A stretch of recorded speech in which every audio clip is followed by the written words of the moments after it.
Have you ever wondered why every fossil Pokemon is a rock type? A classic topic that's been discussed here and there, but we've never really had a conclusive answer. There is a common theory that says they're partially rock type because they were all revived from fossils. In real life, prehistoric fossils aren't a perfect preservation of the organism. The process of fossilization is very long and I basically know nothing about it, but the point is that fossils we find in modern day are mostly rock. So the theory goes that in the world of Pokemon, because the fossil items have also become mostly rock, the process of restoring them into actual Pokemon is imperfect, and so they gain the rock typing. A fun idea, but I think this is totally wrong. There's really nothing to back it up, aside from the Pokédex entries for Tyrant and Tyrantrum, which state that their restored forms are thought to be different from the original. Tyrantrum is theorized to have had a full coat of feathers. There's also a recent Pokédex entry for Aerodactyl that says completely restoring it is impossible, even with modern technology. However, this doesn't completely mean that fossil Pokemon are only rock type because they were restored from fossils. If anything, there's even more evidence in the Pokédex that suggests they were always rock type.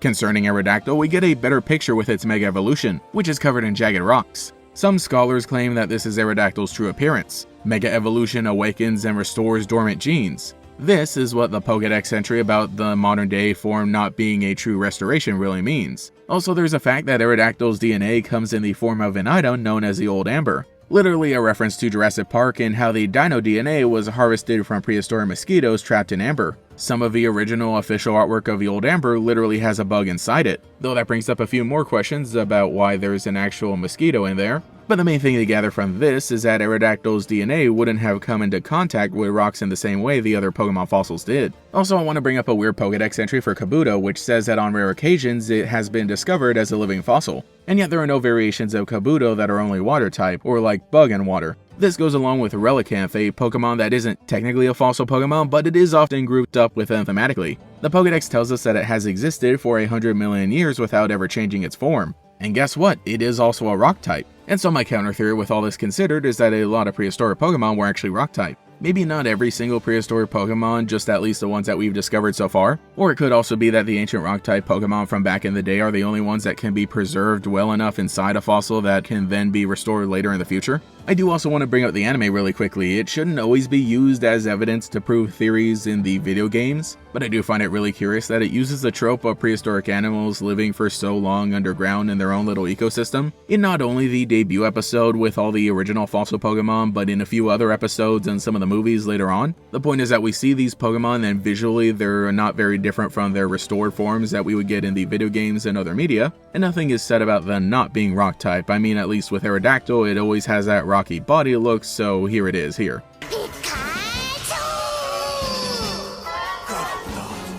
What's really interesting is that the fossil Pokemon of Generation 8 completely dropped the rock typing. You know, the ones that are heavily modified and are a result of combining two different Pokemon? Yeah, that checks out. I do like these Pokemon with their mix and match gimmick, but I also agree that it would be pretty cool to see what the original Pokemon looked like. And you know, we could even throw in Genesect from Generation 5, another Pokemon that was reproduced from an ancient fossil and then modified by Team Plasma. I think the original theory about fossil Pokemon is a lot like other fan theories that spread from one post to another. There's a cool YouTube video made about it, and then it becomes a widely believed headcanon that never really goes away. Well, this was a really quick little video, and it's been a while since I've done anything theory related, but I felt like digging up this old topic in honor of Fossil Week. Also, there is the fact that nobody's really talked about it all too recently, so might as well get some of the facts out there. Not that I wanted to set out to disprove one theory in particular, but I feel that when it comes to Pokemon fan theories mostly being fan fiction, it's important to just go with the easiest answer because I guarantee you they didn't put that much thought into it when they were making these Pokemon. So let me know what you think in the comments below. Where do fossil Pokemon get their rock typing from?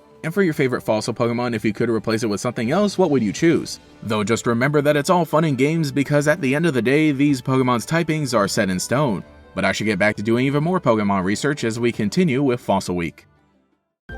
Thanking every channel member for your continued support, including the Great Gators, Cemetery Hill, Peel the Genius, SP Jump, Corelli Stromboli, Justin Dowes, Al Rome, Pastel Blood, Cosmo Zero, Mr. Saturn, Rainfrux, Cheez-It 62, Switch Cheese, Michael Snyder, Lockadox, Gallantry, Gator Kid 509, TF, Cheeseburger Lasers, Mathaclock 947, The Shadow and Josh Show, Taijirai, Justin R, Phantom, and Quago. If you would like to support, see your name here, and get access to emotes for comments, live streams, and sometimes watch videos early, you can become a channel member today. You can also follow me on Twitter as well for more memes. Anyway, this is GatorX, and I'll catch you all later. Dinosaurs don't just walk amongst you. They roar their terrible roars and gnash their terrible teeth. Get ready for Jurassic Park 3. Sunday night at 7. Kick back with the flicks every Sunday night